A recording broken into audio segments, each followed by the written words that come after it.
Okay, सो अब हम start करते हैं इंश्योरेंस। अगर हम इंश्योरेंस की बात करें तो टोटल आपने भी सुना होगा कि इसके 2 टाइप्स होते हैं। एक होता है लाइफ इंश्योरेंस, एक होता है general insurance, right? Life insurance जैसे अगर मैं मेरा इंश्योरेंस खुद का करता हूँ तो ऑब्वियसली उसको हम लाइफ इंश्योरेंस बोलेंगे। जनरल में अगर हम कोई पर्टिकुलर थिंग का पर्टिकुलर कोई नॉन लिविंग थिंग का अगर हम करते हैं तो उसको हम बोलते हैं जनरल इंश्योरेंस। जैसे अगर हम बिल्डिंग का इंश्योरेंस करें, मशीनरी का इंश्योरेंस करें एंड सो ऑन, राइट?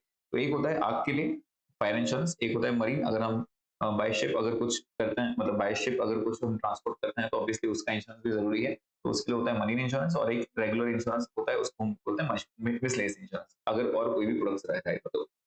अब अगर हम बात करें इंश्योरेंस की तो आपको किसके पॉइंट ऑफ व्यू सोचना है? आपको अपने आप को इंश्योरेंस कंपनी मानना है, ये सबसे पहले आपको माइंड में सेट करना पड़ेगा।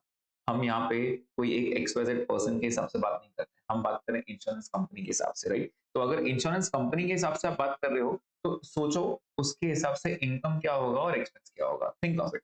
अगर इंश्योरेंस की बात करें तो ऑब्वियसली मान लेते हैं हम इंश्योरेंस कंपनी है। अगर हम लोगों को बोलते हैं कि हमारी पॉलिसी परचेज़ करो, तो हमें क्या देंगे वो? प्रीमियम देंगे। तो कहने से प्रीमियम हमारा फ़ायदा रहेगा, प्रीमियम हम फ़ायदा है हमारा, राइट? प्रीमियम अर्न कहने से ये मेरा इनकम है, यस, ये मेरा क्या हो जाएगा? इनकम हो जाएगा। सीधी बात है, राइट?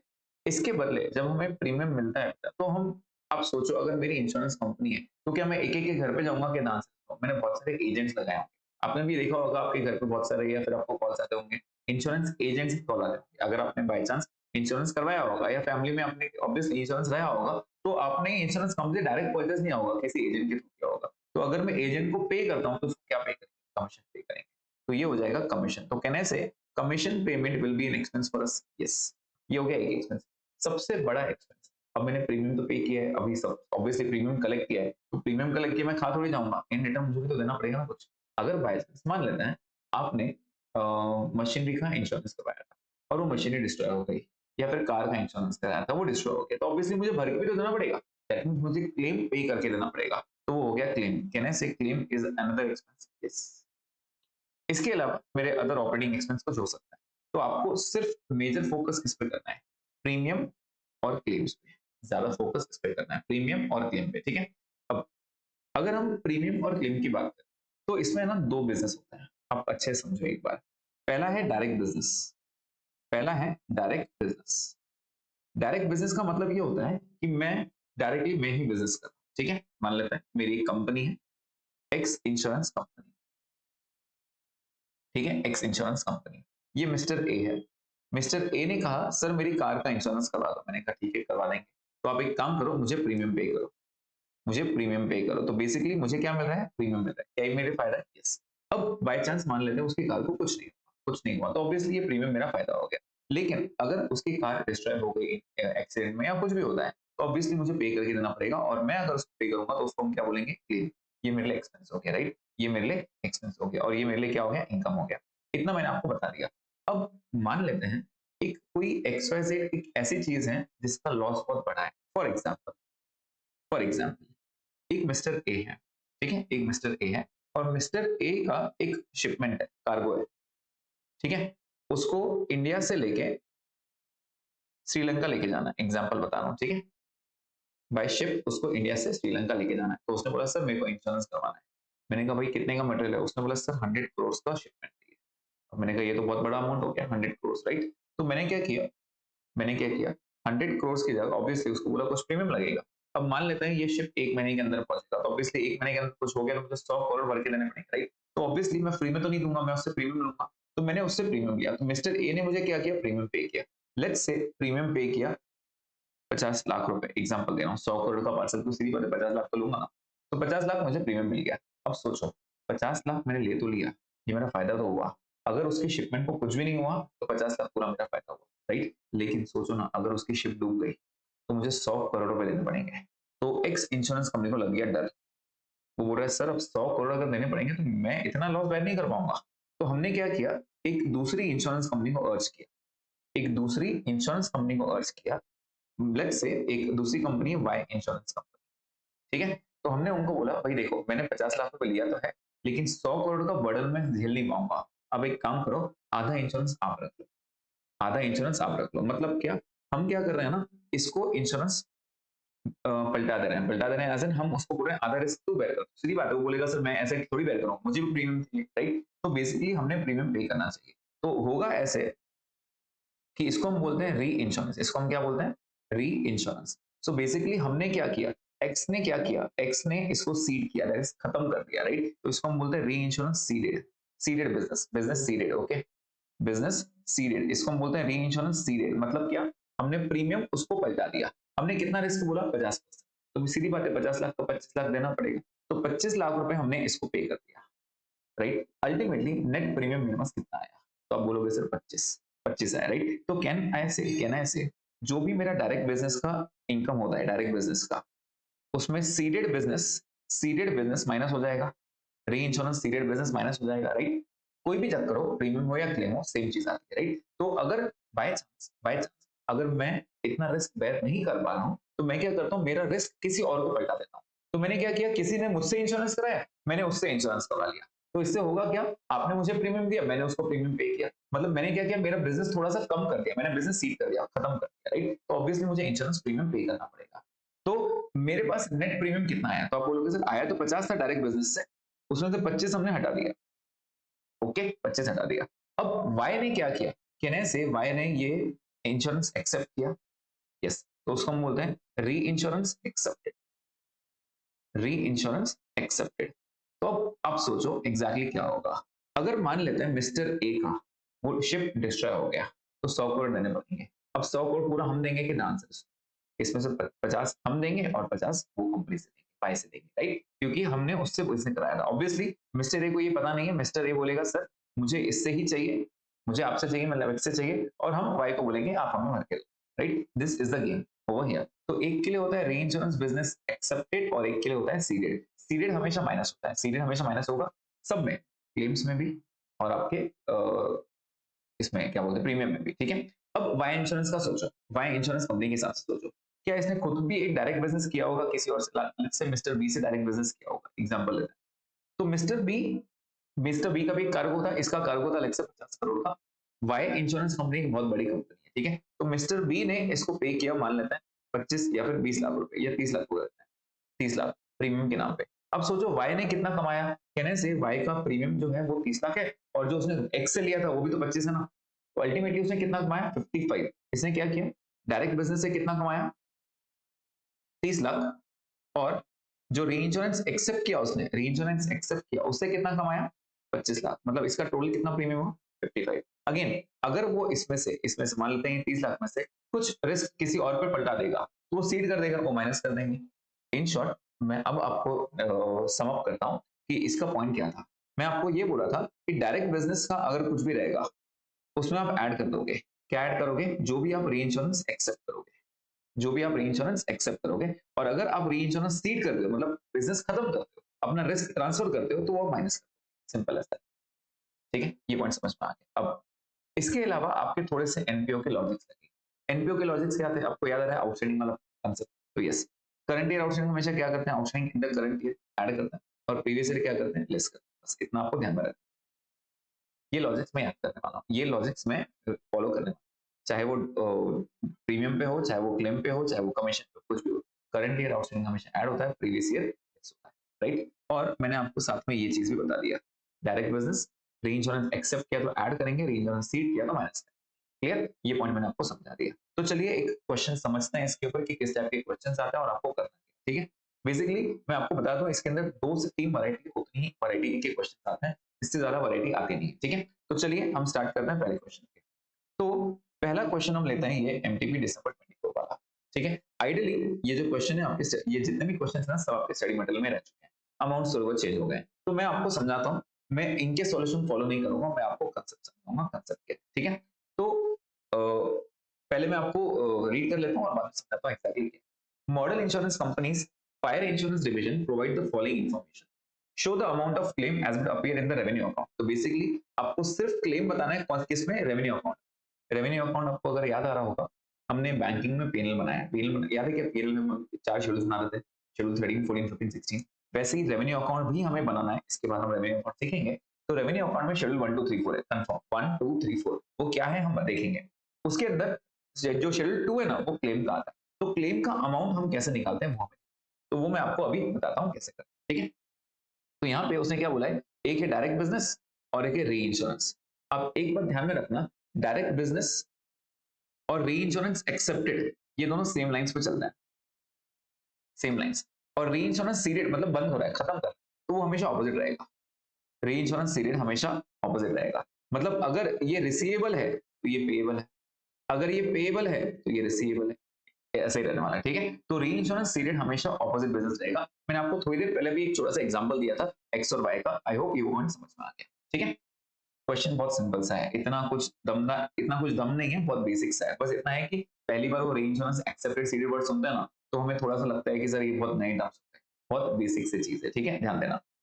तो ये यहाँ पे क्या दिया है, claim paid during the year. अब क्लेम पेड डायरेक्ट बिजनेस के लिए भी है और री इंश्योरेंस के लिए भी है, तो कहना से ये री इंश्योरेंस एक्सेप्टेड, यस ये री इंश्योरेंस एक्सेप्टेड है, ठीक है, पेड। और क्लेम्स रिसीव्ड है, अब क्लेम अपने को क्यों मिलेगा, सोचो, अगर मैं एक्स और मैंने किसी और से भी इंश्योरेंस करवाया, एक्स इंश्योरेंस ने किसी और से करवाया था, कहने से मुझे उससे क्लेम मिलेगा, तो ये तो मेरा फायदा हुआ ना, राइट। तो एक्सीडेंट हमेशा उल्टा चलता है, तो ये हम क्या करेंगे, माइनस करेंगे, इन शॉर्ट, ठीक है। आगे क्लेम्स पेएबल, ये वर्ड दे रहा है पेएबल, कहने से पेएबल पेड से रिलेट करेगा, तो करना क्या है, जो 1 अप्रैल और 31 मार्च है, ये ऐड करेंगे, ओपनिंग वाला लेस करेंगे, current year add, previous year less, ये करेंगे। रिसीवेबल, रिसीवेबल किसे रिलेट करेगा, रिसीव्स। तो अब ध्यान दीजिए मैं क्या कर रहा हूं, मैं यहां पे लिख रहा हूं डायरेक्ट बिजनेस, मैं यहां पे लिख रहा हूं डायरेक्ट बिजनेस, ठीक है। तो डायरेक्ट बिजनेस में क्या होगा, हम करेंगे सबसे पहले क्लेम्स पेड, क्लेम्स पेड। मैं ऐसे 3 कॉलम्स बना के भी कर सकता था, बट इससे थोड़ा लॉन्गर होगा, लेकिन चीज समझेगी, ठीक है। Claims paid ad outstanding in current year less outstanding in previous year, ठीक है, ये हो गया डायरेक्ट बिजनेस का ऐड, ऐड, या फिर मैं ऐड बाद में लिख देता हूं, री इंश्योरेंस, री इंश्योरेंस एक्सेप्टेड, एक्सेप्ट। अगेन इसमें भी सेम रहेगा, जैसे मैंने आपको कहा था कि डायरेक्ट बिजनेस और री इंश्योरेंस एक्सेप्ट ये सेम लाइन पे चलता है। अब ये अपन ने ऊपर किया भी था, डायरेक्ट बिजनेस से बाई को 30 लाख मिले थे, री इंश्योरेंस से 25 मिले थे, तो ये ऐड हुआ था, राइट, ये सेम लाइन पे चलता है। तो claims paid ad outstanding in current year less outstanding in previous year, ठीक है। अच्छा, उसके बाद री इंश्योरेंस सीडेड, री इंश्योरेंस सीडेड, री इंश्योरेंस सीडेड में क्या रहेगा, again same, claims received add outstanding in current year less outstanding in previous year, ठीक है। तो अब ये मैंने क्या कर दिया, ये एक फॉर्मेट बना के दे दिया आपको। उसके बाद मैंने आपको सिर्फ इतना बोला कि दो चीजें सेम लाइन पे चलती है, एक ऑपोजिट चलती है, डायरेक्ट बिजनेस पर एक्सेप्टेड बिजनेस सेम चलता है, सीडेड ऑपोजिट चलता है। तो आप क्या करोगे, इसके अंदर ये वाला ऐड कर दोगे और ये वाला मैंने लेस कर देंगे, बस इतना करना है। इसके बाद एक लास्ट पॉइंट आपको ऐड करना है, क्लेम से रिलेटेड जो भी खर्चे रहते हैं क्लेम से जुड़ जाते हैं, क्लेम से रिलेटेड 2 खर्चे देंगे, add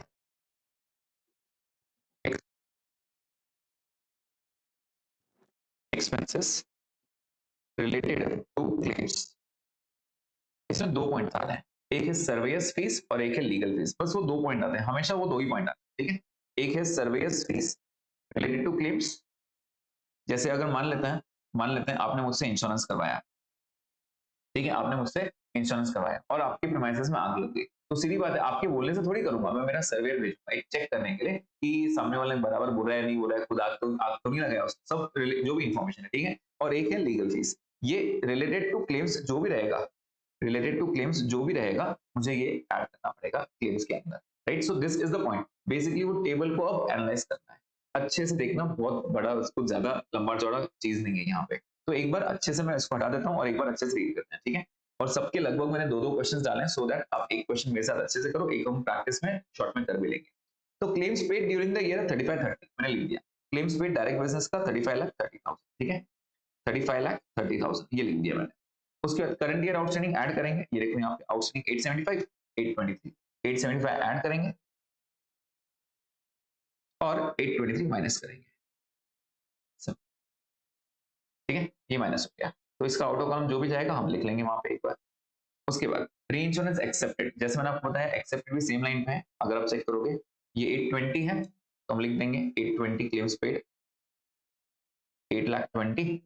current year outstanding add होगा, प्रीवियस ईयर लेस होगा। करंट ईयर कितना 87, प्रीवियस ईयर कितना 58। आप चेक कर सकते हो 24 और 23 दिया, राइट? तो 87 ऐड करेंगे, 58 माइनस करेंगे। 87 ऐड हुआ और 58 माइनस हुआ।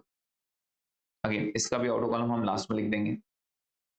उसके बाद री इंश्योरेंस सीडेड, अगर आप सीडेड देखोगे, देखो एक जगह पेड आएगा, सीडेड हमेशा उल्टा चलेगा। तो ये पेड है तो ये रिसीव्ड आ गया, ये पेड है तो ये रिसीव्ड आ गया। कितना मिला? 3,20,000 लिख देंगे, 3,20,000, 3,20,000, ठीक है 320। उसके बाद क्या हुआ यहाँ पे? रिसीवेबल एट द एंड मतलब 142 ऐड करेंगे, 85 लेस करेंगे। 142 ऐड हो गया और 85 लेस हो गया। बस इतना आपको करना है, ऐड लेस करना है। तो चेक कर लेते हैं इसको आउट ऑफ कॉलम ले लेने के बाद। नेक्स्ट उसके बाद क्या बोल रहा है? एक्सपेंसेस रिलेटेड टू क्लेम्स, कुछ है क्या चेक कर लो। एक्सपेंसेस ऑफ मैनेजमेंट बोल रहा है 345 और ये ब्रैकेट कुछ यहाँ पे, it includes 38,000 towards surveyor's fees and 42 legal expenses for settlement of claims. Claim से रिलेटेड जो भी खर्चे रहेंगे वो सब क्लेम में जाएंगे, ठीक है? तो 38,000 एंड 42,000 हम यहाँ जोड़ देंगे। 38,000, सॉरी यहाँ पे लिखेंगे 38,000 and 42,000।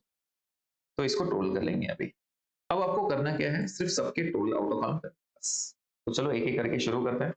35,30,000 and 875 and 823, sorry less 823, ये हो गया 35,82,000, ठीक है 35,82,000। नेक्स्ट 820 एड 87 प्लस 58, ये हो गया 849, ये हो गया 849। नेक्स्ट उसके बाद करते हैं 320 एड 142 प्लस 85, ये हो गया 3,77,000, 377। उसके बाद 38,000 एड 42,000, ये हो गया 80,000। बस एक बात ध्यान में रखना, ये जो सीडेड बिजनेस है ना वो ऑपोजिट चलता है, उसको लेस करना पड़ेगा, ठीक है? बस हो गया आपका आंसर, इसको प्लस माइनस करो, आपका फाइनल आंसर आ गया। चेक करते हैं एक बार। तो 3582 plus 849 minus 377 add 80,000, so this comes to 41,34,000। तो जब आप रेवेन्यू अकाउंट बनाओगे ना, जो हम अभी थोड़ी देर में सीखने वाला है, तो रेवेन्यू अकाउंट में 4134 ये क्लेम्स कहां पे आना चाहिए। So this is how you show the claim, right? एक होता है डायरेक्ट बिजनेस, उसके अंदर एक्सेप्टेड ऐड होता है, सीडेड लेस होता है। मैंने आपको क्लियर बताया, एक्सेप्टेड मतलब मैं किसी और से और बिजनेस एक्सेप्ट कर, राइट? तो ऑब्वियसली मेरा आंसर सेम आएगा। लेकिन मैं सीड कर रहा हूं मतलब मैं बिजनेस छोड़ रहा हूं, तो ऑब्वियसली मेरा आंसर माइनस हो जाएगा, रिवर्स हो जाएगा, राइट? तो ये वैलिड होगा। अब ये क्लेम्स के लिए है। क्या प्रीमियम के लिए भी सेम आएगा? यस, प्रीमियम के लिए भी ऐसा क्वेश्चन आ सकता है, बना सकते हैं। सिर्फ फर्क क्या पड़ता है पता है क्या? अगर प्रीमियम आता तो ये पेड की जगह यहाँ पे डायरेक्ट बिजनेस में प्रीमियम रिसीव्ड आ जाता, add receivable at the end less receivable at the beginning. बस ये करना पड़ता है, ठीक है? क्या री इंश्योरेंस एक्सेप्ट भी कर सकते हैं? क्या मैं इंश्योरेंस किसी और इंश्योरेंस कंपनी से एक्सेप्ट कर सकता हूँ? यस, उसका तो प्रीमियम आएगा ना मेरे पास। तो मैं कस्टमर से डायरेक्ट पैसा भी ले सकता हूँ और किसी और इंश्योरेंस से भी पैसा ले सकता हूँ, तो वो एक्सेप्टेड हो गया। अच्छा, अगर मेरा मन है कि नहीं नहीं मेरे को इंश्योरेंस इतना बड़ा रिस्क नहीं लेना है, थोड़ा रिस्क ट्रांसफर करना है, तो मैं वो बिजनेस सीड कर दूंगा, मतलब मैं बिजनेस छोड़ दूंगा, तो मुझे उसका प्रीमियम पे करना पड़ेगा, तो प्रीमियम माइनस हो जाएगा। तो यहाँ पे सिर्फ फर्क क्या पड़ेगा? फर्क क्या पड़ेगा? यहाँ पे क्लेम्स की जगह मैं वर्ड दे दूंगा प्रीमियम। क्लेम्स और प्रीमियम हमेशा ऑपोजिट से, राइट? प्रीमियम मेरा इनकम है, क्लेम मेरा एक्सपेंस है, राइट? सिर्फ यहाँ पे वर्ड क्या चेंज होंगे, यहाँ पे पेड है वहां प्रीमियम रिसीव्ड हो जाएगा, यहाँ पे पेड है वहां प्रीमियम रिसीव्ड हो जाएगा, यहाँ पे रिसीव्ड है वहां प्रीमियम पेड हो जाएगा। बस इतना ही फर्क है, बाकी सब कुछ सेम चलने वाला है, ठीक है? बाकी सब कुछ सेम चलने वाला है। तो ये टेबल में इंफॉर्मेशन बहुत सारे डेटा थी, मैंने आपको एकदम कट डाउन करके दे दिया। डायरेक्ट बिजनेस अलग करना, current year add, previous year less, reinsurance accepted same line पे चलेगा, जहां देखा ना पेड सेम दिख रहा है मतलब वो एक्सेप्ट है, ऑपोजिट देखा वो सीडेड है। बस बात खत्म। क्लेम से रिलेटेड जो कनेक्शंस रहेंगे वो आपको यहाँ पे ऐड करने पड़ेंगे, ठीक है? चलो इनका आंसर चेक कर लें क्या। इन्होंने प्लस माइनस कहीं और ऊपर नीचे किया होगा, बट ठीक है मेरा आंसर 4134 आया। ये आपको डायरेक्ट आंसर आ जाएगा, ठीक है? इसको हम बोलते हैं नेट क्लेम्स इनकर्ड, इसको हम बोलते हैं नेट क्लेम्स। बस इसके आपको 7 मार्क दिए जाएंगे।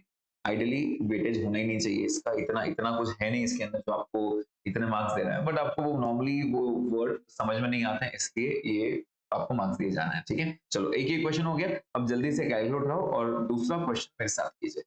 दूसरा क्वेश्चन अगेन सेम चीज है, वही निकालना है अपने को, क्लेम निकालना है, ठीक है। तो यहाँ पे claims paid during the year, paid direct business, तो हम क्या करेंगे, पहले ये ऐड 4670 लेंगे, करंट ईयर ऐड करेंगे प्रीवियस ईयर लेस, ठीक है। तो ये हो गया एक, ये हो गया एक, again same 7 lakh, current year add करेंगे प्रीवियस ईयर लेस करेंगे, ये हो गया दूसरा, ये हो गया दूसरा।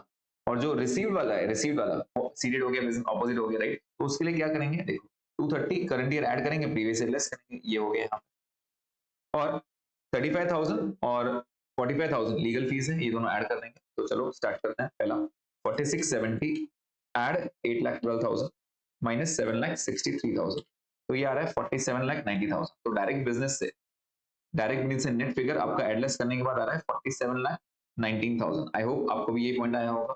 फिर एक्सेप्टेड का आंसर निकालो, 7 लाख प्लस 53,000 माइनस 87,000, तो ये आ गया 666, 6,66,000, ठीक है। ये हो गया direct business, sorry accepted business से।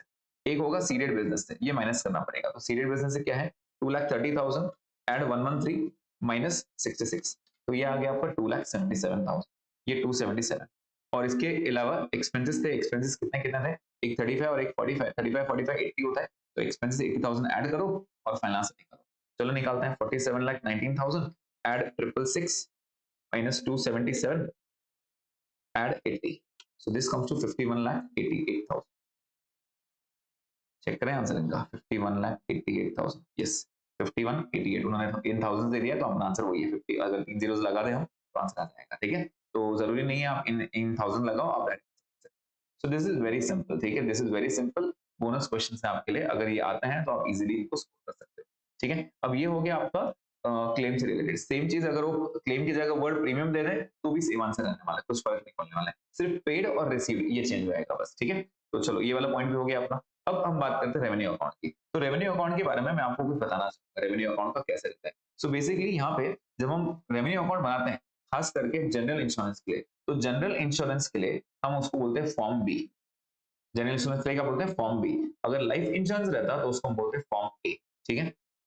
RA is known as revenue account, PL is known as P&L account and BS is known as balance sheet। 99% of 9 times ये कभी नहीं आता है, आज तक की लाइफ में कभी नहीं आया बैलेंस शीट। मेरे ख्याल से आपके स्टडी मटेरियल में भी क्वेश्चन नहीं है कभी, शायद एक आधा होगा तो होगा, बट आपको जो एग्जाम में पूछा जाता है वो सिर्फ रेवेन्यू अकाउंट पूछते हैं, वो भी बहुत कम चांसेस है, ठीक है। तो बेसिकली जनरल इंश्योरेंस के लिए we use the word form B, life insurance के लिए we use the word form A, ठीक है। अब करते कैसे हैं इसको, बहुत सिंपल सा रूल है।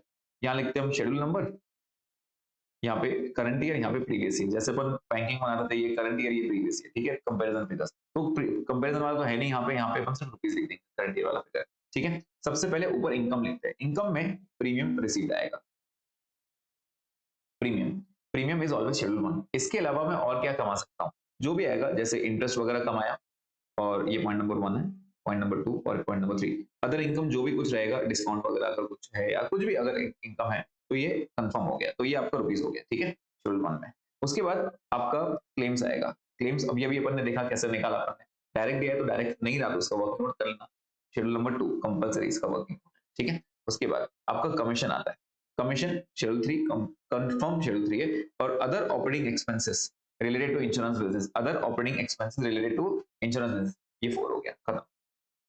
इनकम में से एक्सपेंस माइनस करो, प्रॉफिट निकालो, हो गया आपका आंसर। इतना ही करना है। तो यहाँ पे आपको सिर्फ इनकम बताना है, जैसे मैंने आपको बताया था इनकम क्या रहेगा। बस इसके अंदर एक नया पॉइंट है, और वो प्रीमियम पे एक नया पॉइंट है जिसको हम बोलते हैं unexpired, unexpired risk reserve. Short में समझाऊं ना, अगर RDD, unexpired risk reserve. Basically क्या होता है, जब मुझे प्रीमियम मिलता है, जब मुझे प्रीमियम मिलता है, कहने से मेरे सर पे रिस्क रहेगा। ऑब्वियसली ना, अगर आपने मुझसे अगर इंश्योरेंस करवाया है, तो ऑब्वियसली जब तक वो टाइम पीरियड खत्म नहीं होता है तो वो रिस्क मेरे सर पे रहेगा। अगर बाय चांस को कुछ हो जाता है वो चीज को, या मान लेते हैं लाइफ इंश्योरेंस जो भी है, अगर उसको कुछ हो गया तो मुझे पैसा देना पड़ेगा ना, राइट। तो रिस्क तो रहेगा मेरे सर पे, तो हम क्या करते हैं, उसका एक रिजर्व बना के रखते हैं, जिसको हम आईडीडी बोलते हैं, या फिर पॉपुलरली यहाँ पे इंश्योरेंस बिजनेस में उसको बोलते हैं अनएक्सपायर्ड रिस्क रिजर्व, राइट। तो यहाँ पे परसेंटेज डिफाइंड है, परसेंटेज क्या डिफाइंड है, मरीन में हम 100% लेते हैं, फायर और मिसलेनियस में हम 50-50 लेते हैं। 99% आपको ये दिया रहेगा परसेंटेज, ठीक है, ये एग्जाम में भी दिया रहेगा। अगर उन्होंने चेंज दिया है तो चेंज परसेंटेज लेना, नहीं दिया रहा तो आपने हमेशा यही परसेंटेज लेना है। मरीन में 100% लेना है, फायर में 50 और मिसलेनियस में 50% लेते हैं of what, of the net premium, of net premium. Why I did use the word net premium, सीधी बात है, direct business add reinsurance accepted less reinsurance ceded, जो भी नेट अमाउंट रहेगा, फॉर एग्जांपल अपना नेट अमाउंट आ गया, मान लेते हैं 500, जैसे डायरेक्ट बिजनेस का अमाउंट था 700, सॉरी 400, ठीक है। उसके बाद आपका रीइंश्योरेंस एक्सेप्टेड बिजनेस का था 150 और जो सीडेड बिजनेस था वो 50 माइनस किया अपन, तो ये 500 आ गया।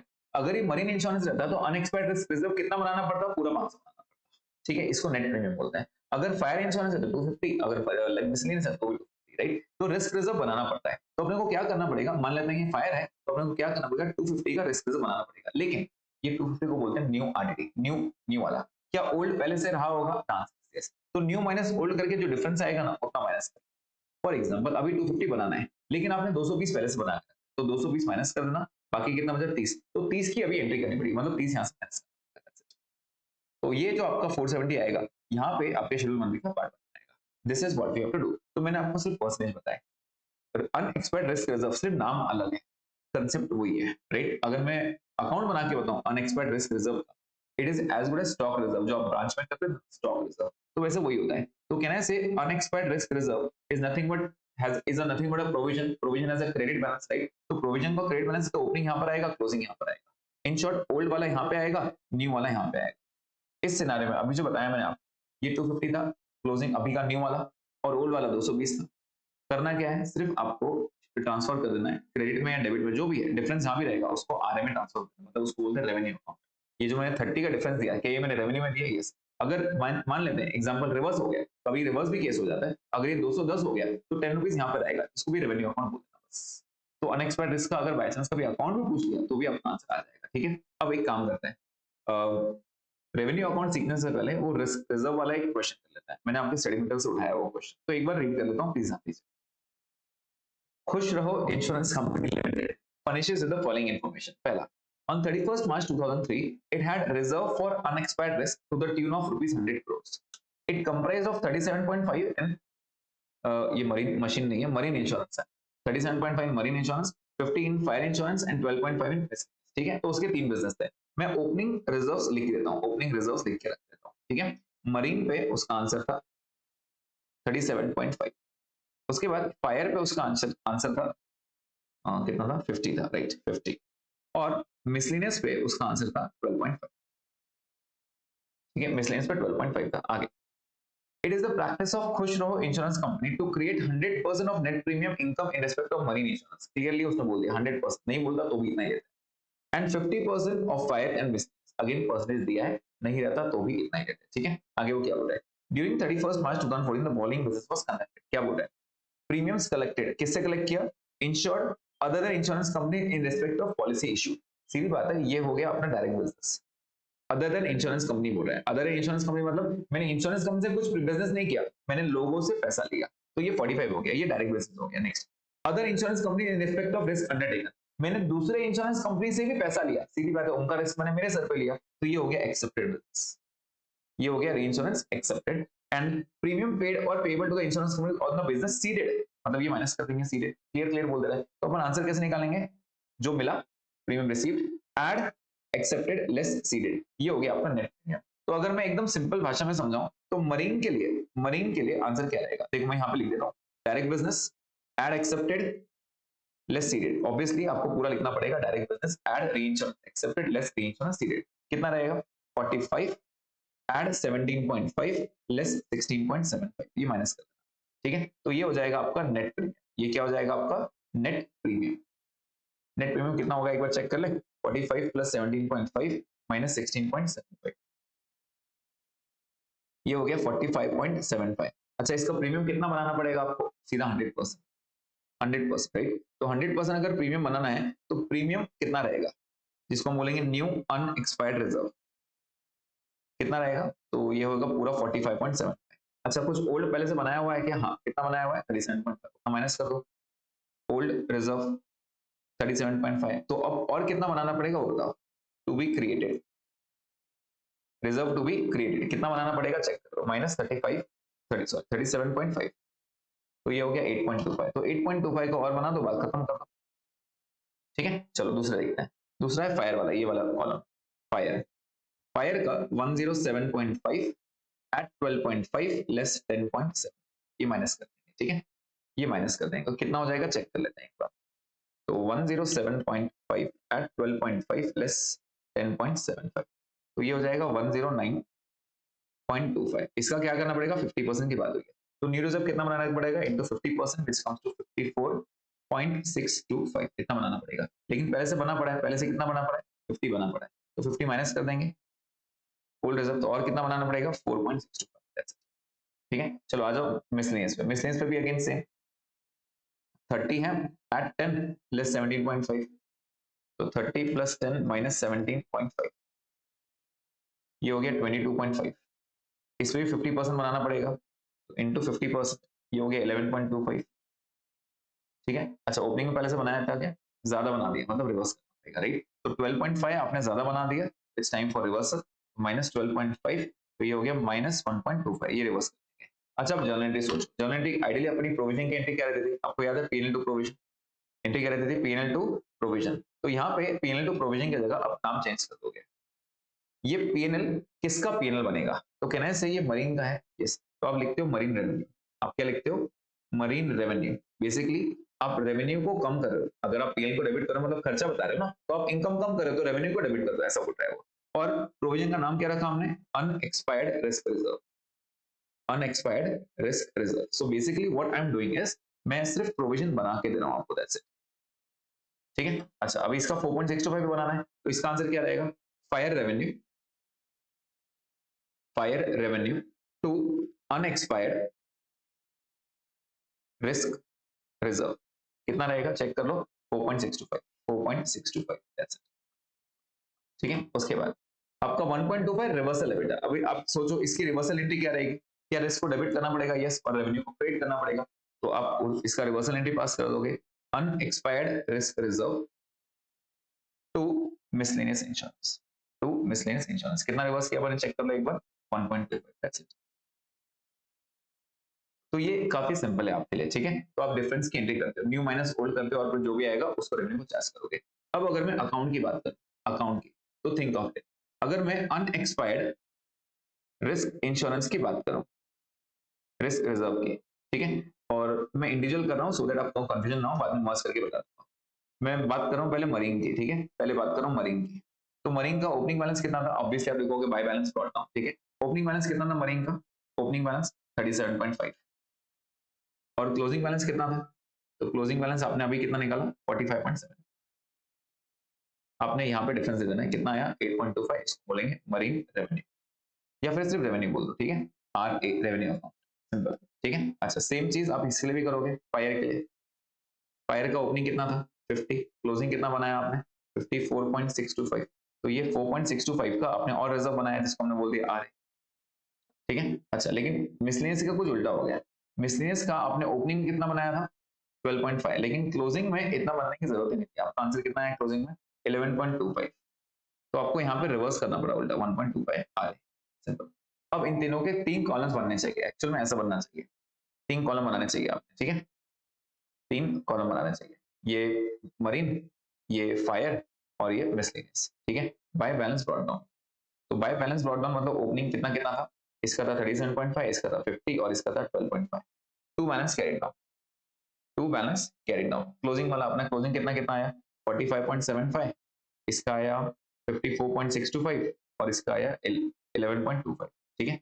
जो भी डिफरेंस था, एक का डिफरेंस यहाँ था, दूसरे का भी डिफरेंस यहाँ था, कितना कितना था 8.25, इसका था 4.625, और थर्ड वाले का डेबिट में आया था यहाँ पे 1.25, कहाँ ट्रांसफर किया हमने, आर ए पैसे revenue account, revenue account to revenue account by revenue account खत्म कर दो, तो ये होता है अकाउंट। तो बहुत सिंपल सा पॉइंट था बेसिकली, अनएक्सपेक्टेड रिस्क रिजर्व, नाम अलग था, चीज वही थी, अपना अपना नथिंग बट आरडीडी कांसेप्ट, तो हम इस तरह सॉल्व करते हैं, ठीक है। So I hope you got this point, और ये काफी इजी है।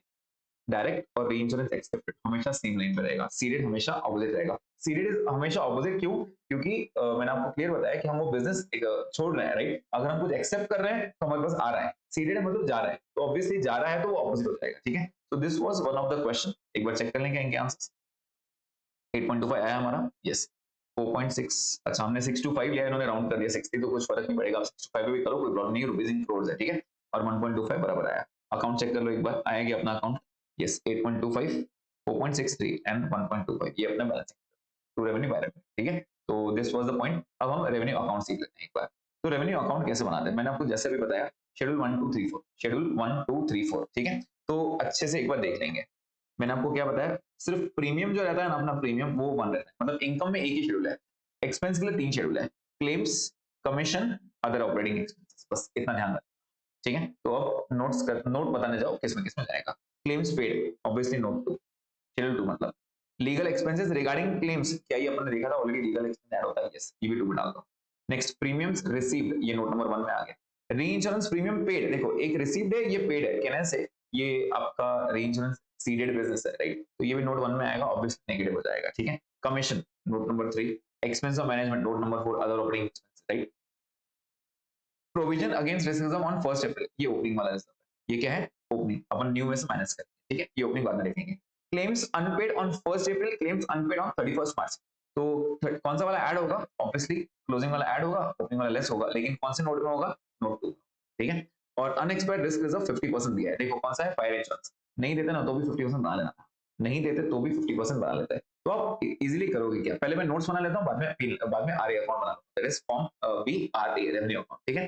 तो पहले हमारा बनता है प्रीमियम, पहले क्या बनता है, प्रीमियम, तो हम लिखेंगे शेड्यूल 1, शेड्यूल 1 प्रीमियम, ठीक है, प्रीमियम रिसीट। तो यहाँ पे डायरेक्ट बिजनेस से प्रीमियम कितना आया, डायरेक्ट बिजनेस से premium receipt, premium receipt check कर लो एक बार, डायरेक्ट बिजनेस कितना आया, तो 13 लाख रुपीज आया, और सीडेड 1 लाख, तो सीडेड वाला माइनस कर देंगे, तो 13 लाख रुपए आया, ठीक है। एड, सॉरी लेस री इंश्योरेंस सीडेड 1 लाख रुपीस, मतलब अल्टीमेटली मेरे हाथ में 12 लाख रुपए आया, अल्टीमेटली मेरे हाथ में कितना आया, 12 लाख रुपीस, ठीक है। लेकिन यहाँ पे एंड नहीं करना, क्यों, क्योंकि री इंश्योरेंस जो प्रीमियम एडजस्टमेंट करना है वो यहीं पे करना है। तो मालूम कैसे पड़ेगा कितना बनाना है, तो मैंने आपको क्या बताया, चलो इसका वर्किंग नोट बना लेते हैं। वर्किंग नोट, सबसे पहले unexpired reserve as on the last date, as on last date मतलब 31 मार्च 2024, कितना होना चाहिए आपके हिसाब से, कहने से 12 लाख रुपए का 50%, कितना होना चाहिए, 12 लाख का 50%, ठीक है। ये हो गया आपके new reserve, new RDD basic, कितना होना चाहिए, 6 लाख। अच्छा क्या पहले से कुछ दिया है कि हमने चेक कर लो, पहले से प्रोविजन, हाँ दिया है, 5.5 लाख का दिया है, तो लेस होल्ड रिजर्व माइनस कर दो, लेस होल्ड रिजर्व मतलब less unexpired reserve as on first April, ऐसे पूरा लिखना पड़ेगा, चलो लिख देता हूँ, less unexpired reserve as on 1 April 23, कितना था, 5.5 लाख, तो अल्टीमेटली और कितना बनाना पड़ेगा आपको, 5.5 लाख, तो लिख देंगे 5.5 lakh, sorry 50,000, 50,000 to be created, तो 50,000 और बनाना पड़ेगा, सीधी बात है, तो हमारा रेवेन्यू कम हो जाएगा, 50,000 बनाना पड़ेगा, तो अल्टीमेटली अपने को कितना मिला, नेट प्रीमियम कितना हो गया अपना, नेट प्रीमियम, तो कहना है से नेट प्रीमियम हो गया अपना 11.5 लाख, 11,50,000, ये हो गया अपना शेड्यूल 1, ठीक है। शेड्यूल 2 की बात करते हैं, क्लेम्स में, शेड्यूल 2 क्लेम्स कैसे करेंगे, क्लेम्स बहुत सिंपल सा है, आपका जो भी क्लेम्स पेड था, claims paid ad outstanding at the end of the year, less outstanding at the beginning of the year, eight the beginning, और इनसे रिलेटेड जो भी खर्चे थे यहीं पे आने चाहिए, यस। अब अगर इसके अंदर सीडेड वगैरह रहता तो मैं ऐड कर देता, अपन ने सीखा ना पहले ऊपर, अगर एक्सेप्टेड बिजनेस है तो ऐड करेंगे, सीडेड है तो लेस करेंगे, एक्सपेंसेस इन कनेक्शन ऐड करेंगे, तो यहाँ पे उसने लीगल फीस दिया था, तो लीगल फीस भी यहाँ पे आ जाएगा रिलेटेड टू क्लेम्स, चेक कर लें कितना कितना है, तो उसका क्लेम से 4,90,000 और एक्सपेंसेस 10,000, हम लिख देंगे 490, और एक्सपेंसेस हैं 10,000, एक्सपेंस कितना है 10,000, चलो आउटस्टैंडिंग एट द एंड कितना दिया बेटा 80, और ओपनिंग दिया 50, ऐड 80 लेस 50, ऐड 80 लेस 50, अब इसका टोटल करेंगे 490 प्लस 80 लेस 50 एंड 10, तो ये हो गया 5,30,000, ये हो गया 5,30,000। उसके बाद शेड्यूल 3, शेड्यूल 3 और 4 में दम नहीं है, शेड्यूल 3 कमीशन है, भले एक आइटम तो भी बनाना पड़ेगा, कमीशन पेड दिया है आपको, कमीशन पेड अगेन, इसके अंदर भी अगर पेबल रहता ना eight the end less at the beginning, तो वो भी कर लेना, ये नॉर्मल एडजस्ट नहीं बताने की जरूरत नहीं है, है नहीं, आएगा भी नहीं, लेकिन फिर भी आपको बता दे रहा हूँ कि अगर रहा तो ऐसा करना, ठीक है। तो कमीशन कितना दिया एक बार चेक कर लो। कमीशन कमीशन दिया 3 लाख रुपए, तो वो 3 लाख रुपए लिख देंगे यहाँ पे, हो गया टोटल 3 लाख ही है और टोटल भी 3 लाख है, ठीक है, हो गया टोटल यहाँ पे। और अदर ऑपरेटिंग एक्सपेंसेस में शेड्यूल 4 में other operating expenses related to insurance business, other operating business क्या था, सिर्फ मैनेजमेंट एक्सपेंसेस थे। मैनेजमेंट एक्सपेंसेस कितने थे एक बार चेक कर लेंगे। मैनेजमेंट एक्सपेंसेस 2 लाख रुपए थे, तो 2 लाख इस तरह से 2 लाख एंड वी आर। तो अब आपको क्या करना है, अब आपको सिर्फ एक फॉर्मेट लिख के देना है।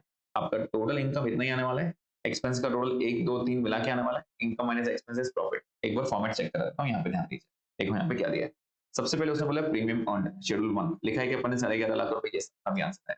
उसके बाद ये सिर्फ नाम के अदर इनकम इंटरेस्ट रिसीव, ये सिर्फ नाम के 99.9% नहीं आएगा। उसके बाद उसने टोटल कर लिया इनकम का, जैसे अपन बैंकिंग में करते थे पीएनएल, ठीक है, वैसे ही उसने टोटल कर लिया। उसके बाद schedule 2 claims, schedule 3 commission, schedule 4 other operating, ये उसने ऐड किया, टोटल 10 लाख आया। इनकम में से एक्सपेंस माइनस करो तो आपको प्रॉफिट आएगा, और वो आपका आंसर रेडी हो गया। ऑपरेटिंग प्रॉफिट आपका A minus B, final answer ready, right. So I hope ये पॉइंट समझ में आ गया। बस ये लिखना जरूरी है, फॉर्म बी आर ए, ये जरूर लिखना, ठीक है। अब अगर आपको एकदम प्रॉपर 100% मार्क्स चाहिए, वैसे तो इशू करता नहीं है, फिर भी एक ये वाला लिख देना, रजिस्ट्रेशन नंबर, नंबर ये सिर्फ नाम के लिए, ठीक है, ये सिर्फ प्रेजेंटेशन है। Registration number and date of registration with IRD है। उसके बाद fire fire insurance revenue account, अगर वो मरीन देंगे तो मरीन इंश्योरेंस लिख देना, प्लीज ध्यान देना, मरीन का क्वेश्चन आएगा, ठीक है। This was the only point. तो एक और क्वेश्चन दिया है मैंने यहाँ पे, देखो ये एग्जाम क्वेश्चन रह चुका है, अगेन रेवेन्यू अकाउंट एग्जाम हो सकता, चलो अपन ओरली कर लेंगे अभी। तो प्रीमियम में कितना आएगा, सबसे पहले प्रीमियम में देखो, ये प्रीमियम सेम क्वेश्चन है, प्रीमियम वाला ये वाला। तो कहना है से 12,50,000 माइनस 50, मतलब आपका नेट फिगर कितना आ गया, 12 लाख रुपए। क्यों, पेड वाला माइनस करेंगे, राइट। लेकिन 12 लाख फाइनल आंसर नहीं है, क्योंकि रिजर्व बनाना है। कौन सा है, फायर है ना, तो 50%, 50% मतलब कितना रिजर्व बनाना पड़ेगा, 6 लाख रिजर्व बनाना पड़ेगा, 50%। क्या पहले से कुछ बना के रखा है, हाँ, कितना बना के रखा है, 575, 5.75 पहले से बना के रखा है, और कितना बनाना पड़ेगा, 25,000। तो इसमें से 25,000 माइनस करेंगे, आपका फाइनल शेड्यूल 1 का टोटल आ गया 11,75,000। ये हो गया आपका शेड्यूल 1 प्रीमियम ऑन। कमीशन की क्लेम की बात करते हैं, तो क्लेम में उसने क्या दिया, 5 लाख और 10,000, टोटल कितना हो गया, 5 लाख 10। उसके बाद नीचे दिया उसने रिसीवेबल और पेबल, ऐड 80 लेस 50, तो 510 में 5 लाख 10,000 में ऐड 80 लेस 50 कितना हो गया, शेड्यूल 2। शेड्यूल 2 का आपका टोटल हो गया 5 लाख 40, इजी 540। शेड्यूल 3 और 4 तो रेडीमेड देके रखा है, कमीशन और एक्सपेंस, हो गया आपका क्वेश्चन। तो अब आप चेक करो, ये शेड्यूल 3 और शेड्यूल 4 में कितना कितना आया, 3 लाख और 2 लाख, 3 लाख और 2 लाख। तो अब आपका इसका टोटल कितना आ गया, तो 540 प्लस 5 लाख, ये आ रहा है 10,40,000, 10,40,000 इनकम में से एक्सपेंस माइनस करो, हो गया प्रॉफिट माइनस 11,75,000। आपका ऑपरेटिंग प्रॉफिट आ गया, ऑपरेटिंग प्रॉफिट 1,35,000 हो गया। कितना ही सिंपल है, चेक कर लेंगे इनका आंसर। 1175 आया, यस, टोटल आ गया आपका 1175। टोटल करते नहीं है ये, आपने ना लाइंस मार देना है इसके ऊपर, ठीक है। 540, 3 लाख, 2 लाख, 1040 और ऑपरेटिंग प्रॉफिट आ गया 135 and you are done, 7 mark आपके, ठीक है। इतने ही बेसिक क्वेश्चन रहते हैं इंश्योरेंस के। आई होप ये पॉइंट समझ में आ रहा है सब, ठीक है। तो अनएक्सपेक्टेड रिस्क वाला पॉइंट था, क्लेम्स रिसीवेबल वाला पॉइंट था, ऐड तो add eight the end less at the beginning, ये वाले क्वेश्चन थे। रेवेन्यू अकाउंट अगेन बहुत सिंपल है, राइट। अब एक लास्ट पॉइंट बचा है इसके अंदर, और लास्ट पॉइंट बचा है आपका लाइफ इंश्योरेंस का। उसके अंदर लाइफ एश्योरेंस फंड रहता है। अगेन इसको है ना, अब कंसेप्ट वाइज मत लेके जाओ, मैं ऑल्दो थोड़ा सा कंसेप्ट दूंगा, लेकिन ज्यादा डिटेल में घुसने की कोशिश मत करो, ठीक है। एक छोटा सा पॉइंट है वो मैं आपको बता देता हूँ। तो इसके अंदर ना क्या होता है, एक वैल्यूएशन बैलेंस शीट बनता है, valuation balance sheet, valuation balance sheet में तीन ही चीज रहती है, तीन ही चीज। एक होता है यहाँ पे लाइफ एश्योरेंस फंड, ये दिया रहेगा ऑब्वियसली, क्योंकि वैल्यूएशन बैलेंस शीट है, ये एज ऑन लास्ट डेट रहेगा, एज ऑन दैट डेट। तो उसी दिन का फंड लेना, पहले वाला नहीं लेना, ठीक है, उस दिन का फंड लेना। यहाँ पे रहेगा net liability, net liability as per actuaries, actuaries का नाम सुना होगा आपने पहले, actual calculation. Basically life insurance में जितने भी एक्चुअल कैलकुलेशन रहते हैं वो यहाँ आते हैं, राइट। तो मान लेते हैं ये 50 लाख आया, और ये मान लेते हैं 40 लाख आया, एग्जाम्पल ये दिया रहेगा, आपको दिमाग नहीं लगाना है, ठीक है। तो ये इसको हम बोलते हैं 10 लाख को सरप्लस या फिर नेट प्रॉफिट, सरप्लस, ठीक है। तो अब क्या करते हैं ना, सरप्लस आ गया। अब सरप्लस में हम क्या करते हैं, बहुत सिंपल से रूल है। सरप्लस में अगर बाय चांस आपने कुछ बोनस बांटा होगा पहले, तो वो ऐड करना, क्योंकि बोनस बांटने के बाद आपका 10 लाख आया, तो बोनस बांटने से पहले कितना था वो चेक करना पड़ेगा। तो add bonus if distributed earlier, bonus distributed already, ठीक है। अगर आपने पहले बांटा होगा, मान लेते हैं 2 लाख बांटा होगा, तो टोटल कितना हो गया आपका, 12 लाख। टोटल कितना हो गया, 12 लाख। अब 12 लाख के दो बंटवारे हो जाते हैं, 95% जाना, 95% ऑफ द प्रॉफिट, ये जो प्रॉफिट आया था आपका नेट प्रॉफिट, 95% आपको जाना चाहिए पॉलिसी होल्डर को और 5% जाना चाहिए शेयर होल्डर। आई रिपीट, 95% जाना चाहिए पॉलिसी होल्डर को और 5% जाना चाहिए शेयर होल्डर को। अब ये परसेंटेज कहाँ से आए? ये परसेंटेज फिक्स्ड है बेटा। जैसे मैंने आपको बताया, लाइफ इंश्योरेंस वैसे तो बहुत बड़ी चीज है, बट आपको बहुत छोटा-छोटा इंट्रोडक्शन दे दिया है, तो इसलिए मैं बहुत डेप्थ में नहीं लेके जा रहा हूँ, ऊपर-ऊपर बता रहा हूँ आपको। 95 और 5 एग्जाम रिलेटेड बता रहा हूँ, ठीक है? सिर्फ ये चैप्टर ऐसा है जो अपन सिर्फ एग्जाम रिलेटेड पढ़ेंगे। तो 95 एंड 5, अब चेक करो 12 लाख का 95% कितना होता है? तो 12 लाख का 95% होता है 11.4। तो ये हो गया 11.4 और ये हो गया 0.6। ठीक है? कितना देना पड़ेगा? तो ये बोलते हैं due to shareholder, due to policy. लेकिन पॉलिसी होल्डर को तो मैं बोनस ऑलरेडी दे चुका हूँ। कितना दे चुका हूँ? Less bonus already paid, bonus paid कितना पे कर चुका हूँ, ऊपर मैंने ऐड किया था, राइट? तो इनका 9.4 ड्यू बनता है, बस इतना आपको लिखना है। हो गया आपका क्वेश्चन 7वां काम के। तो बेसिकली सब कुछ दिया रहेगा, सब कुछ दिया रहेगा। मैं एक बार फिर से रिपीट करता हूँ। यहाँ पे हम लिखेंगे life assurance fund. Normally mind में आएगा सर फंड कहाँ से एसेट में आ गया, फंड तो लाइब्रेरी में आता है, राइट? लेकिन मैंने जैसे बताया थोड़ा सा अभी कॉन्सेप्ट को हटा देता है। लाइफ एश्योरेंस फंड बेसिकली एक होता है मुझे कितना देना पड़ेगा लोगों के हिसाब से और मैंने कितना कलेक्ट किया मेरे हिसाब से, तो उन दोनों का डिफरेंस है मेरा प्रॉफिट, राइट? तो मैंने 50 लाख कलेक्ट किया, लेकिन एक्चुअल कैलकुलेशन के हिसाब से होता है सर 40 तो देना ही पड़ेगा आपको मार्केट में। जो उन्होंने कैलकुलेशंस किया होगा, उनके कैलकुलेशन कुछ और रहते हैं, बहुत अलग से आते हैं, हम नहीं ध्यान देंगे, ठीक है? तो 50 में से 40 उन्होंने बोला कि देना ही पड़ेगा, मतलब अल्टीमेटली 10 कमाया हमने। 10 कमाया, लेकिन 2 ऑलरेडी बांट भी चुका हूं, मतलब एक्चुअल में 12 लाख कमाया था, राइट? 12 लाख में 95 पॉलिसी होल्डर के, 5 शेयर होल्डर के, ऐसा कैलकुलेशन होता है, ठीक है? तो 5% शेयर होल्डर के तो चला गया, 95% 11.4 आ गया, लेकिन पॉलिसी होल्डर्स को मैं ऑलरेडी बोनस बांट चुका था ऑलरेडी। अब उनका बैलेंस कितना बचता है? 9.4, दैट्स इट। ये आपको करना है, इसके आपको 7 मार्क्स दिए जाएंगे। इसके अंदर और जर्नल एंट्री भी आती है, 3 जर्नल एंट्री, वो मैं आपको सेकंड क्वेश्चन में सिखा दूंगा। पहले एक क्वेश्चन कर लेते हैं, ठीक है?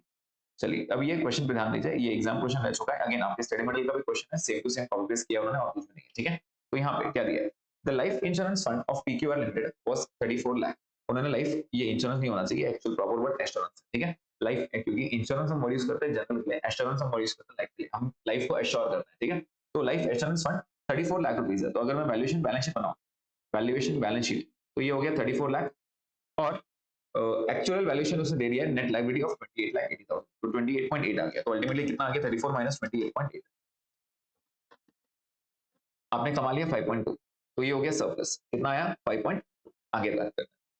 And interim bonus of 40,000 was paid. मैंने बोला यार तुमने पहले की बात, ऐसे बांटने की जरूरत नहीं है, तो 5,20,000 में अपन 40,000 वापस ऐड कर दें। मुझे बताओ आपने टोटल कितना कमाया था? तो मैंने टोटल कमाया था 5,60,000। कितना कमाया था? 5,60,000। आगे, during the previous 2 years it is now propose to carry forward 1 lakh. अच्छा, ये पॉइंट बताना भूल गया। अगर वो इसमें से कुछ कैरी फॉरवर्ड करना चाहता है तो पहले कैरी फॉरवर्ड करना, तो अभी डायरेक्ट नहीं बांटना। आइडियली मेरा काम क्या था, इसको 95 करना, लेकिन उसने बोला 1,10,000 कैरी फॉरवर्ड कर। तो पहले हम जो भी रीजनल रिजर्व में ट्रांसफर वगैरह करते हैं 1,10,000 माइनस, बचा कितना? 4,50,000। बचा कितना? 4,50,000 अगर कैरी फॉरवर्ड होता है तो। आगे, and to divide the balance between policyholder and share, ठीक है? वैल्यूएशन बैलेंस बनाओ, बना दिया मैंने। Net profit for the 2 year period 5,60,000 निकाल दिया मैंने। एंड डिस्ट्रीब्यूशन, डिस्ट्रीब्यूशन बताओ अभी। तो डिस्ट्रीब्यूशन कैसे रहेगा? सिंपल सा, 95% एंड 5% करके बताओ। 4,50,000 इंटू 95%, ये हो रहा है 427,500 और 5% कितना हो रहा है? ये हो रहा है 22,500। ये हो गया शेयर होल्डर्स का, ये हो गया पॉलिसी होल्डर्स का, ठीक है? अच्छा, क्या इसमें से 427 में से ऑलरेडी कुछ पे कर चुका हूँ? यस। कितना पे किया मैंने? 40,000 माइनस करो, तो इनका ड्यू कितना बनता है? 387,500 and you are done with this question. Check करेंगे इनका आंसर, देखो एक बार। तो एक बार सिर्फ प्रेजेंटेशन देख लेना है यहाँ पे। Valuation balance sheet as on 31 March, life assurance fund 34 मैंने भी लिख के दिया। Net liability as per actual calculation proper लिखना, net liability as per actual calculation लिखना है। 28,80,000, तो नेट प्रॉफिट आ गया 5, ठीक है? उसके बाद अच्छा, इन्होंने एक्चुअली यहाँ लिखना चाहिए 520 एड बाय बोनस, जो अपने बोनस बांटा ना पहले, बोनस तो 40,000 ये ऐड करना चाहिए, उन्होंने लिखा नहीं है। तो 560 ऐड हो गया। Net profit for the 2 years 560 आ गया। 560 में से अगर आपने कुछ प्रपोजल डाला है कि इसको कैरी फॉरवर्ड करो, अभी मत बांट, बाद में बांटेंगे, तो 110 माइनस कर दो, बचा कितना? 450।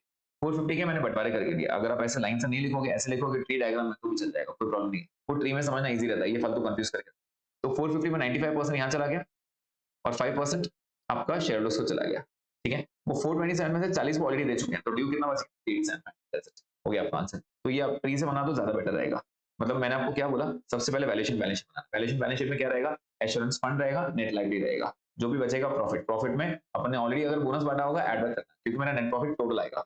टोटल प्रॉफिट के 2 बंटवारे होंगे, 95 एंड 5। अब ऑब्वियसली इसमें से अगर वो बोलते हैं कुछ कैरी फॉरवर्ड कर, तो माइनस कर देना। अगर मान लेते हैं अगर कुछ कैरी फॉरवर्ड होगा तो माइनस कर देना, ठीक है? कैरी फॉरवर्ड हो गया, उतना उस जो बचेगा उसका 95 और 5 कर देना। 5 को तो हम अलग कर देंगे शेयर होल्डर को, पॉलिसी होल्डर को बोलेंगे भाई तुमको तो ऑलरेडी दे चुका हूं मैं बोनस, उतना माइनस करके अभी तुम्हारा ड्यू कितना बनता है वो उसकी बात करो।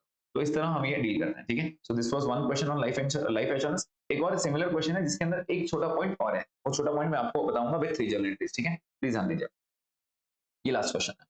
From the following figures of well life, नहीं last, second last, sorry. From the following figure of well life assurance company limited, just 1 minute.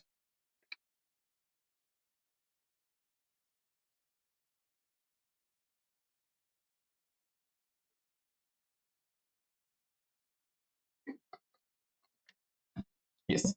So from the following figures of Well Life Assurance Company Limited, prepare a valuation balance sheet, बोल दिया उसने। Profit distribution statement ये भी बता दिया, ये भी बांट देंगे अपन। Also pass journal entries to record the above transactions with narrations, उसने बोल दिया आपको journal entries भी करनी है, ठीक है। तो यहाँ पे क्या बोला है, balance of life insurance fund as on 1 April, बेटा 1 अप्रैल अपने काम का नहीं करता, अपने को लास्ट डेट का चाहिए, ओपनिंग का नहीं चाहिए, ठीक है। इंटरिम बोनस पेड, ये अपन एड बैक करेंगे बाद में। बैलेंस ऑफ रेवेन्यू अकाउंट, मतलब ये life insurance fund as on 31 March, ये चाहिए अपने को। Net liability as per value certificate, मतलब एक्चुअल, ये हो गया नेट लाइबिलिटी 165, मतलब आपकी बैलेंस शीट बन गई 240 यहाँ पे एश्योरेंस फंड की, 165 आपका नेट लाइबिलिटी बन गया, तो आपका प्रॉफिट कितना आ गया 240 माइनस 165, ये हो गया 75 लाख रुपीस, राइट। इसमें से 25 में ऐड कर दूंगा, उसको बोलूंगा भाई बोनस पार्ट चुका ना वापस दे, तो 75 प्लस 25 कितना हो गया ये 100, that is 100 lakh, 100 lakh rupees, right, 1 crore in short. इसमें से क्या करेंगे 95 25 कर देंगे, कैरी फॉरवर्ड बोला है कि कुछ नहीं, कैरी फॉरवर्ड नहीं बोला है, तो 95 एंड 5 कर देंगे, तो ये हो जाएगा 5 लाख रुपए, बाकी है रुपीज इन लैक्स, ये 100 लैक्स, और ये हो जाएगा 95, ठीक है। 95 में से 25 ऑलरेडी दे चुका हूँ, बचा कितना 70 हो गया आपका आंसर। ये नीचे एक और चीज है ब्रैकेट का, ये ब्रैकेट बाद में रीड करता हूँ, पहले अपने आंसर चेक करते हैं बराबर है क्या। यस, तो इसने 0 में करके दिया, ठीक है। 75 लाख रुपीज आया अपना profit, life insurance fund 2 lakh 2 crore 40 lakh, net liability 1 crore 65 lakh, तो सरप्लस मिला 75 लाख। उसके बाद 75 में 25 अपन ने ऐड किया, 1 करोड़ आ गया, 1 करोड़ के दो हिस्से कर दिए, पॉलिसी होल्डर्स और शेयर होल्डर्स, तो ये 95 यहाँ आ गया और 5% यहाँ रहता है, उसमें से 25 लाख रुपए में बोनस ऑलरेडी दे दिया था, 3 में बनाना ज्यादा इजी रहेगा, 70 लाख रुपीज ड्यू है, राइट। अब हम इसकी बात करते हैं, ये पैराग्राफ की, ये पैराग्राफ पे बेसिकली मैं आपको थोड़ा सा समझाऊंगा और 3 जनरलिटीज। तो क्या दिया है, the company declares a revisionary bonus of rupees 185 पर thousand and gave the policyholder an option to take bonus in cash as 105. Total business conducted by the company was 600 lakhs. अब वो क्या बोल रहा है, वो बोल रहा है मैं आपको हर 1000 के पीछे 185 का बोनस दूंगा, मतलब आपके ऑब्वियसली पॉलिसी में ऐड हो जाएगा उतना बोनस। इंश्योरेंस में क्या होता है ना कि हर साल आपको बोनस मिलता है, हर साल बोनस मिलता है, मतलब अपने को बोनस अपने को हाथ में नहीं मिलता है, वो अपनी पॉलिसी में ऐड कर देते हैं, जब हमारा लाइफ एंड होगा, मतलब वो पॉलिसी एंड होगी, वो अपने बोनस के साथ पैसे देंगे, बेसिकली ये होता है, राइट। आपने इंश्योरेंस में बहुत बार सुना भी होगा कि बोनस इतना इतना मिलेगा, तो बोनस कहाँ से मिलेगा, वो कुछ प्लान होता है, ठीक है। वो बोनस अपन डिटेल में नहीं जाएंगे, एक्चुअल कैलकुलेशन में नहीं जाएंगे। तो 1000 पे 185 रुपीज वो देगा, लेकिन अगर आपको कैश चाहिए अभी के अभी, बात के लिए वेट नहीं करना है, तो हम आपको 105 अभी कैश देने को रेडी भी है। तो ऑब्वियसली कोई लोग बोलेंगे ठीक है हमको अभी कैश चाहिए, कोई बोलेगा नहीं सर हमको बाद में चलेगा, हमको एकदम एंड ऑफ द लाइफ में जितना भी मिलेगा एक साथ बोनस के साथ देना, अभी नहीं चाहिए। हम क्यों 85 से, मतलब 185 का 105 है, 185 अभी नहीं मिला ना, 185 मुझे फ्यूचर में मिलेगा, और बोले अभी चाहिए ना कैश, तो 105 ले लो। तो देखिए क्या बोल रहा है, the company issued profit policy only 3/5 of the policy holders in value opted for cash. वो क्या बोल रहा है, 3/5 जो है ना वो बोल रहे हैं सर हमको अभी कैश चाहिए, और 2/5 जो है वो बोलेंगे नहीं सर हमको बाद में चाहिए। सीधी बात है, जो कैश लेंगे उसको 105 दूंगा, जो बाद में फ्यूचर बोलेंगे उनको 185 से दूंगा, right, this is the point. तो मालूम कैसे पड़ेगा, उसने बोला हर 1000 के पीछे, अपना टोटल बिजनेस हुआ है 600 लाख रुपए, राइट। अगर प्रॉब्लम होता है तो सबसे पहले क्या करना पड़ता है, कैलकुलेटर पे 600 लेना और इंटू 1 लाख करना, इंटू 1 लाख करना, बेसिकली ये टोटल बिजनेस है, ठीक है। तो करना कैसे, बहुत सिंपल है, देखो 1000 पे 185, तो इसके ऊपर कितना ऐसा होना चाहिए, 1000 पे 185 दे रहा था, तो 600 इंटू लाख, 600 लाख के पीछे कितना देना चाहिए, तो कैलकुलेट कर लो यहाँ पे, 1000 into, sorry 185 into 600 into 1 lakh divide by 1000, तो ये होता है 111। इसमें से 185 में किसको देना है, 250 into 2 divide by 5, into 2 divide by 5, तो ये आएगा 44 लाख 40,000, राइट। आपका जो भी टोटल आ रहा था बेटा, ये वाला जो टोटल आएगा ना, ये वाला टोटल, ये मैं इसको 2/5 करूंगा, क्यों 2/5 करूंगा, क्योंकि ये 185 से 2/5 ले रहा है, राइट। और जो पैसा रहेगा, जो भी 3/5 रहेगा उनको 105 दूंगा, राइट। तो सेम कैलकुलेशन करना, 1000 पे 105 है, तो 600 lakhs के पीछे कितना, 600 lakhs के पीछे कितना आएगा, तो आप कैलकुलेट करो, तो 105 into 600 into 1 lakh divide by 1000, तो ये आ रहा है जो भी आएगा आपका फिगर आएगा उसको मैं 3/5 से करूंगा, क्योंकि सबको नहीं देना, इंटू 3/5 करके इंटू 3/5, तो ये आएगा 37,80,000 और ये आ रहा है 44,40,000। मैंने आपको क्रॉस मल्टीप्लिकेशन बता दिया कैसे करना है। 1000 पे हर 1000 के पीछे 185 बोनस देगा था, तो 600 लाख के पीछे कितना देगा? 44,40,000। और ऑब्वियसली ज्यादा आ रहा था, लेकिन मैंने सिर्फ 2/5 को लिया। 2/5 को मैं 185 दूंगा, 3/5 को मैं 105। तो ये आपको खेल समझना था और कुछ नहीं, ठीक है। अब ये वाला पॉइंट भी समझ में आ गया, इससे मेरी बैलेंस शीट पे डेट फर्क नहीं आया। अब एंट्रीज की बात करेंगे। क्या अपन ने 75 लाख रुपीस कमाया था? क्या 75 लाख कमाया था? यस। तो ये मेरे पीएनएल में जाएगा, पीएनएल क्रेडिट होगा, मेरा फायदा हुआ, पीएनएल को क्रेडिट करेंगे और किसको डेबिट करेंगे? लाइफ एश्योरेंस फंड को डेबिट करेंगे। लाइफ एश्योरेंस फंड को डेबिट करेंगे। तो बेसिकली ये वाला एंट्री समझ में आ गया आपको। ये 75 लाख का बेसिकली मेरा फायदा है। फायदा कहाँ जाएगा? पीएनएल में जाएगा। एश्योरेंस फंड बढ़ जाएगा, मेरा फंड बढ़ेगा, फंड और बढ़ाने के लिए और डेबिट करो और पीएनएल को क्रेडिट करो, राइट। अब अगर मैं पॉलिसी बांट रहा हूँ तो पॉलिसी बांटने में मेरा क्या होगा ना, अल्टीमेटली फंड फंड में एडजस्ट करूंगा और कुछ मैं पैसा दे दूंगा, राइट। तो दोनों में मेरा लॉस हो रहा है। बेसिकली मैं अगर पॉलिसी बांटूंगा मेरा लॉस, अगर बोनस बांटूंगा तो लॉस होगा ना, तो पीएनएल को डेबिट होगा, ये बात सही है। पीएनएल को अब आप डायरेक्ट टू कैश लिखते थे, इन्होंने लिख के दिया to bonus payable in cash, ऐसा बोल दिया। बाद में जब पे करोगे तो बोनस पेबल टू कैश वापस कैश कर देना, ठीक है। तो 37,80,000 अपना भी आंसर आया। और वो बोल रहा है कि कुछ हम बाद में देंगे, बाद में देंगे मतलब वो फंड बाद में देंगे, तो वो फंड में ऐड कर दिया वापस। तो फंड में ऐड करके 44,40,000 कर दिया। इसका कैलकुलेशन कैसा है ये मैं आपको ऑलरेडी बता दिया, राइट। मैंने आपको क्रॉस मल्टीप्लाई करके कैलकुलेशन बता दिया। एक बार फिर से बता रहा हूँ, प्लीज ध्यान देना। जब भी आपका प्रॉफिट आएगा, प्रॉफिट, तो प्रॉफिट पेलिंग में क्रेडिट होगा, फंड बढ़ जाएगा। फंड को बढ़ाने के लिए और एसेट को और बढ़ाने के लिए और डेबिट करेंगे, asset account debit to PNL, right. Asset का नाम उन्होंने रखा लाइफ एश्योरेंस फंड। उसके बाद अगर आपको बोनस बांटना है, दोनों ही केस में आप अभी लो या बाद में लो, दोनों ही केस में आपको पीएनएल को डेबिट करना पड़ेगा। अब अगर अभी लोगे तो पीएनएल को एक्चुअली बोनस इन कैश देना चाहिए, तो हम सिर्फ बैंक में लिख सकते थे, लेकिन उसको इंडिकेट करना था ये बोनस है, इसलिए उसने बोनस इन कैश पेबल लिख दिया। और अगर आप फ्यूचर में दोगे तो फ्यूचर में वो फंड में एडजस्ट करो, लाइफ एश्योरेंस फंड। अमाउंट कैसे लाना ये मैंने आपको बता दिया, right. So this was one of the question. Again आपके एग्जाम क्वेश्चन रह चुका है, आपका स्टडी क्वेश्चन रह चुका है। एक और आपका स्टडी मटेरियल का क्वेश्चन है, लेकिन आपके एमपी में भी है, तो मैंने एमपी से उठाया है ये वाला क्वेश्चन। लास्ट क्वेश्चन है आपका, ठीक है। इसमें आपके सारे इंश्योरेंस कांसेप्ट कवर हो जाएंगे, सिर्फ इतना भी शीट कर लोगे तो भी बहुत है। आप हर टाइप का क्वेश्चन कर पाओगे, ठीक है। चलिए देख लेना एक बार क्या बोला है। An LIC company disclosed a fund of rupees 20 lakh and the balance sheet total is 45 lakhs as on 31st March. मतलब फंड आया अपना 20 लाख का और बैलेंस शीट का टोटल है 45 lakhs। Before taking the following into consideration, अब वो कुछ चीजें लेना भूल गया, कुछ चीजें लेना भूल गया अगर, तो कहने से अपने को भी करना पड़ेगा। अगर मैं अभी करूंगा तो ऑब्वियसली फंड मेरा प्लस माइनस होगा ना। तो आपने करना क्या है, बहुत सिंपल है। अगर आपको लगा ये इनकम है, मतलब मिलने वाला है या मिला है, जो भी इनकम है प्लस कर, एक्सपेंस है तो माइनस कर देना, सिंपल है। इनकम है तो ऑब्वियसली मेरा प्रॉफिट बढ़ेगा, फंड बढ़ेगा। एक्सपेंस तो माइनस होगा, खत्म। तो चेक करो। अ claim of rupees 10,000 was intimated and admitted but not paid during the year. पे करना बाकी है, खर्चा है, लेस एक्सपेंस है ना, तो मैं लिख देता हूँ आपके लिए, एक्सपेंस है, लेस कर देंगे। Next, a claim of rupees 6,000 outstanding in the books for 8 years is written back. Claim जो देना था अब राइट ऑफ कर दो। क्लेम जो देना था वो राइट ऑफ करो, मतलब कहने से अब नहीं देना पड़ेगा, फायदा हो गया। इनकम, सिंपल, इनकम प्लस कर दो। Next, interest on securities accrued 800 but not received, मिलने वाला है, इनकम है, ऐड कर दो। Rent of own building, own building का कभी रेंट नहीं आता, कॉस्टिंग नहीं है, ठीक है। Next, premium of rupees 6,000 is payable under री इंश्योरेंस, पेबल है, एक्सपेंस है, ऐड लेस कर देंगे। नेक्स्ट, री इंश्योरेंस रिकवरीज, रिकवर हो रहा है, रिकवर फायदा है आपका, इनकम ऐड करो। बोनस यूटिलाइज, ये बोनस का है ना, कुछ भी नहीं होता है। Bonus utilise in reduction of premium, so basically मैं बोनस भी दे रहा हूँ, तो बेसिकली इनकम भी है और एक्सपेंस भी है। बेसिकली इसको हम ऐसा बोल सकते हैं, ये एक्सपेंस भी है मेरा और ये इनकम भी है मेरा। तो आप ऐड और लेस दोनों कर सकते हो या कुछ भी नहीं करो, लेकिन इंस्टीट्यूट क्या कर रहा है ना, ऐड और लेस दोनों करता है, ठीक है। आगे, agents commission to be paid है, टू बी पेड है मतलब एक्सपेंस है, लेस करेंगे। तो अब देखो मैंने सिर्फ प्लस माइनस करना है और कुछ भी नहीं करना है, ठीक है। तो स्टार्ट करता है, मैं सिर्फ मार्किंग करूंगा। 20 लाख था, जो एडेड वाले थे ना मैं सिर्फ उनको उनकी बात करूंगा।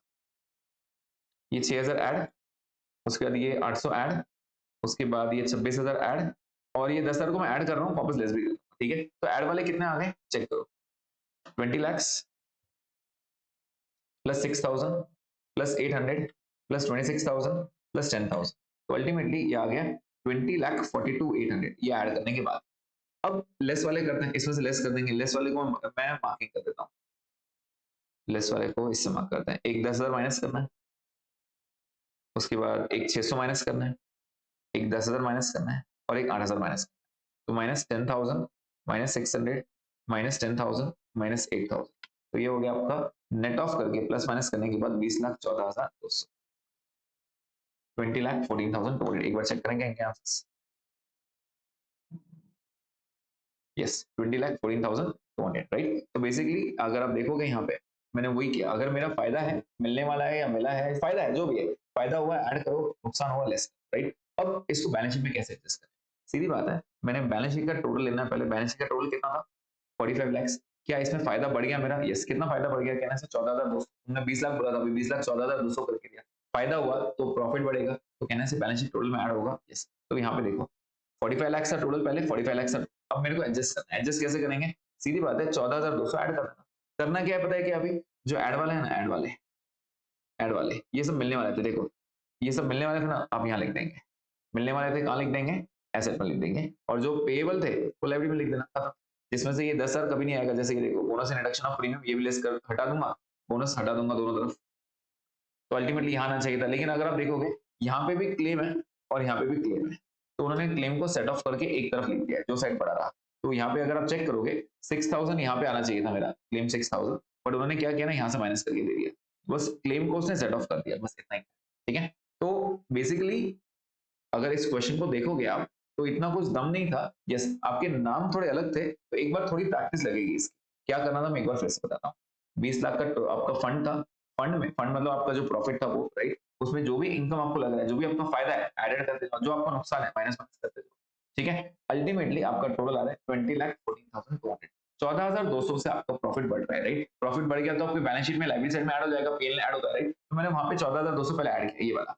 ठीक है, बैलेंस शीट टोटल से स्टार्ट किया, 45 लाख था। अब करना क्या था, जो भी ऐड किया ना वो एसेट में डाल दो, जो लेस किया वो लाइबिलिटी में डाल दो, क्योंकि पे लेस वाले पेएबल है और ऐड वाले रिसीवेबल है, ऐसे डाल दो। फिर उसने लास्ट में सिर्फ क्लेम को सेट ऑफ किया, बस इतना ही किया। ठीक है, so this was the answer. एक बार सिर्फ इसका सॉल्यूशन गो थ्रू करना। अब सारे सॉल्यूशन इनके गो थ्रू नहीं करना, ठीक है। मैंने जो लिखा है ना बेटा, एक बार आपका लिखना बनता है, लिखोगे तो ही एग्जाम में सॉल्व कर पाओगे, नहीं लिखोगे ना तो फिर एग्जाम में सॉल्व नहीं कर पाओगे। You have to write once, ठीक है। अगेन ये जितने क्वेश्चन हैं, एक बार अगर दो दो क्वेश्चन है एक बार स्किप कर सकते हो, कोई प्रॉब्लम नहीं। एटलीस्ट एक क्वेश्चन एक बार आपने सॉल्व करना है, ठीक है। इतने क्वेश्चन करोगे ना तो भी बहुत है।